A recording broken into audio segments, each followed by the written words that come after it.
Bismillahirrahmanirrahim. Assalamualaikum warahmatullahi wabarakatuh. Hai adik-adik semuanya, bagaimana kabarnya hari ini? Semoga kita semuanya masih dalam keadaan sehat walafiat ya. Kali ini kita akan belajar mata pelajaran pendidikan agama Islam. Simak videonya baik-baik ya. Adik-adik, dalam video kali ini kita akan mengenal nama-nama Allah Subhanahu wa Ta'ala melalui Asmaul Husna. Untuk mengenal sesuatu seperti orang, hewan, tumbuhan, dan benda alam lainnya, biasanya yang pertama ditanyakan adalah namanya, betul kan? Karena melalui namanya itu kita akan mengenal sesuatu. Begitu juga dengan Allah Subhanahu wa Ta'ala.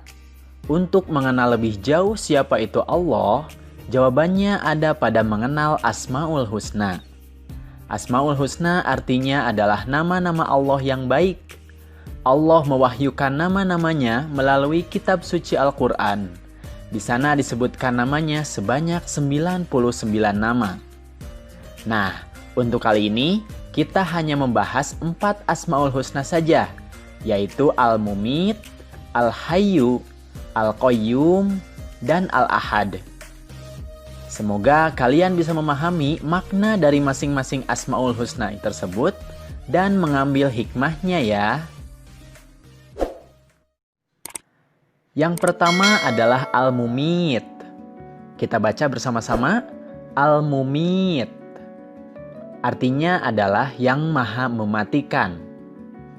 Dalam Al-Quran disebutkan, A'udzu billahi minasyaitonir rajim. Huwa yuhyi wa yumitu wa ilaihi turja'un. Dialah yang menghidupkan dan mematikan, dan hanya kepadanyalah kamu dikembalikan. Quran Surat Yunus ayat 56. Tentang Al-Mumit ini Allah Subhanahu wa Ta'ala telah menjelaskan dalam firman-Nya, setiap yang berjiwa akan merasakan mati. Quran Surat Ali Imran ayat 185. Dari ayat tersebut kita dapat mengetahui bahwa manusia, hewan, dan tumbuhan akan mati. Tidak akan ada manusia yang bisa lari dari kematian. Akan tetapi, kematian bukanlah sesuatu yang harus ditakuti. Karena kematian adalah tangga menuju kehidupan yang abadi. Lalu, bagaimana sikap dan perilaku kita dalam mengakui bahwa Allah itu Al-Mumit? Allah akan mematikan semua makhluk yang bernyawa, termasuk manusia.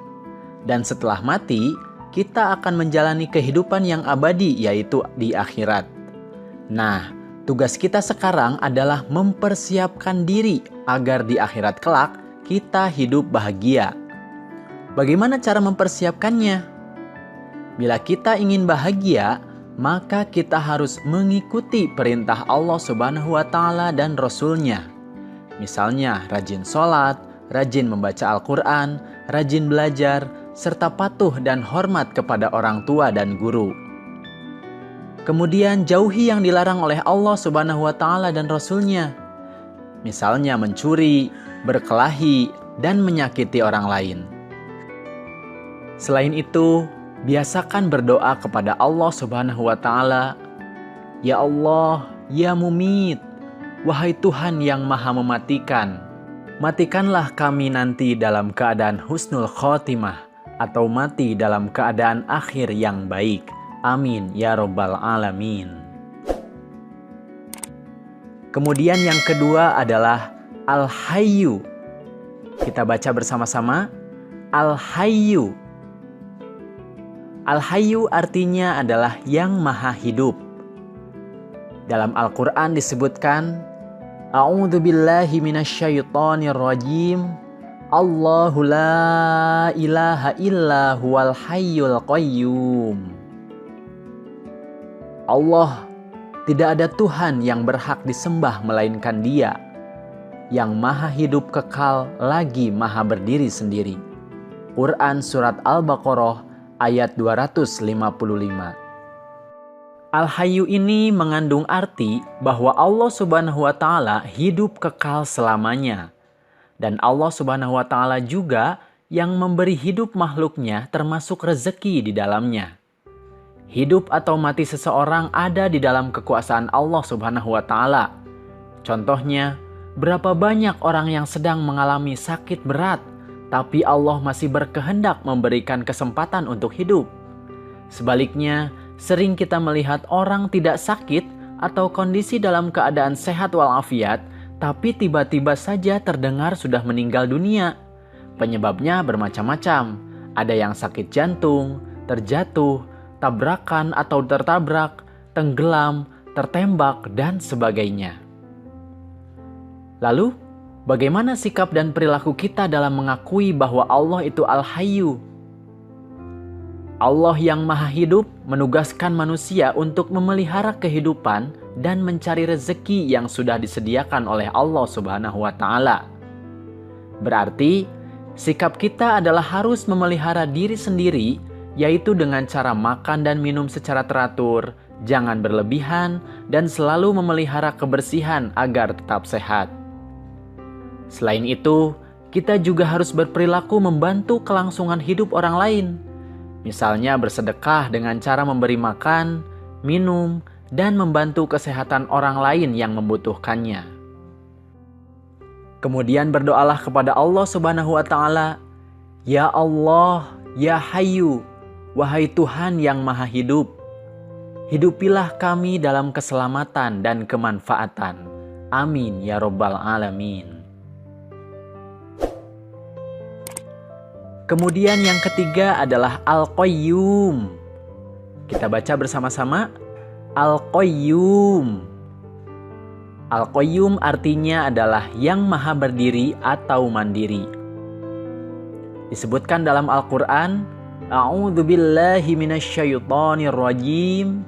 Allahu la ilaha illa huwal hayyul qayyum. Allah, tidak ada Tuhan yang berhak disembah melainkan Dia, yang maha hidup kekal lagi maha berdiri sendiri. Quran Surat Ali Imran ayat 2. Al-Qayyum ini mengandung arti bahwa Allah Subhanahu wa Ta'ala itu berdiri sendiri untuk selama-lamanya. Dia menciptakan alam semesta beserta isinya, serta mengurus seluruh makhluknya sendirian. Lalu, bagaimana sikap dan perilaku kita dalam mengakui Allah itu Al-Qayyum?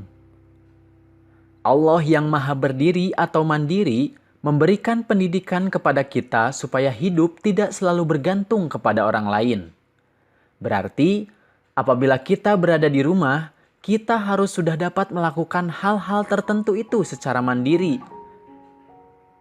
Misalnya, merapikan tempat tidur, menyiapkan peralatan sekolah, mencari sendiri pakaian sekolah, mengambil sendiri sarapan atau makanan untuk berangkat sekolah, dan sebagainya. Kemudian nantinya jika sudah dewasa, hidup kita harus punya semangat mandiri dalam segala situasi dan kondisi, mendapatkan uang sendiri, mencukupi kebutuhan sendiri, dan sebagainya. Istilahnya, kita harus bisa berdikari atau berdiri di atas kaki sendiri.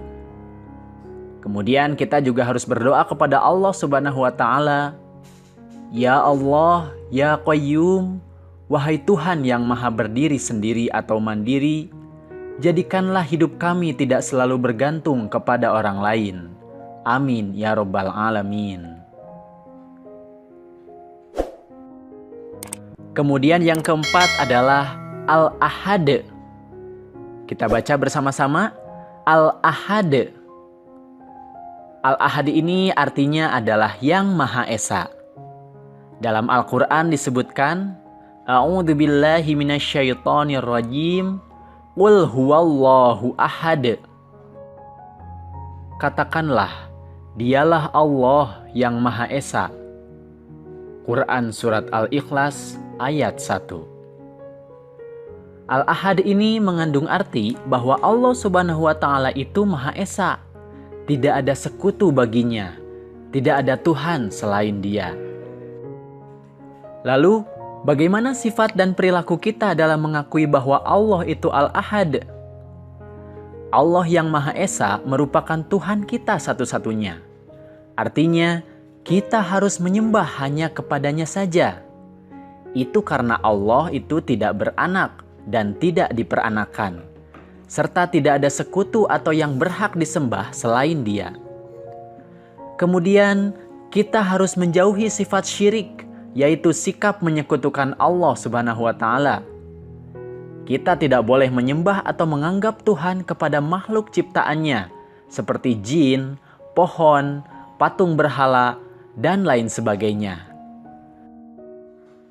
Kemudian kita juga harus senantiasa berdoa, Ya Allah, Ya Ahad, Engkaulah Tuhan satu-satunya, tiada sekutu bagimu, Engkau tempat meminta, jauhkanlah kami dari sifat syirik.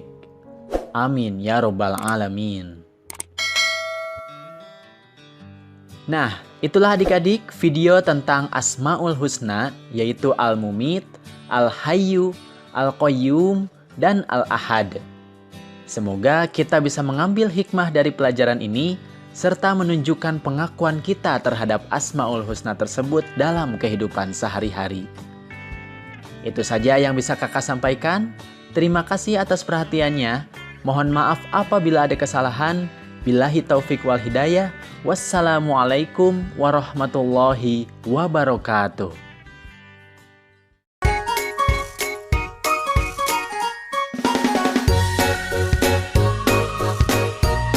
This is a demo sound of freeintromusic.com.